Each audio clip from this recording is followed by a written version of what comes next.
అందరికీ praise the lord. చాలా మంది క్రిస్మస్లకి నక్షత్రం ఎందుకు పెడతారా అని చెప్పి అడుగుతున్నారు. ఆ నక్షత్రం ఎందుకు పెడతారంటే యేసు ప్రభు బెత్లెహేంలో పుట్టినప్పుడు ఆ నక్షత్రమే యేసు వైపు నడిపించింది. పశువుల పాకలో ఉన్నప్పుడు బెత్లెహేం అనే గ్రామంలో ఉన్నప్పుడు జ్ఞానులు వెళ్ళి యేసు ప్రభుని కనుగొన్నారు. రెండవది, ఆ నక్షత్రం గురించి చూస్తే కనుక యెషయా గ్రంథము 9వ అధ్యాయం 6వ వచనంలో ఎలా అనగా మనకు శిశువు పుట్టెను, మనకు కుమారుడు అనుగ్రహించబడును, ఆయన భుజముల మీద రాజ్యభారం ఉంటుందని. ఆ 5 కోణాలు కూడా ఏంటంటే కనుక మొదటిది ఆశ్చర్యకరుడు, రెండోది ఆలోచనకర్త, మూడోది బలవంతులకు దేవుడు, నిత్యులకు తండ్రి, ఐదోది సమాధానకర్త. 5 కోణాలు 5 మాటలకి సాంకేతం. ఈరోజు 5 మాటలు కూడా ఏంటంటే కనుక ఆయన బలవంతుడైన దేవుడు, నిత్యులకు తండ్రి, సమాధానకర్త అని ఆయనకు పేరు పెట్టబడింది.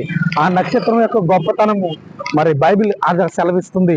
మరి మీరు కూడా ప్రభువుని తెలుసుకోవాలని, ఈ మాటలని దేవుని యొక్క ఆలోచన విధానం నడవాలని మరి ప్రభు పేరు తెలియపరిచి మాటలు ముగిస్తున్నా. Thank you. May God bless you all our India.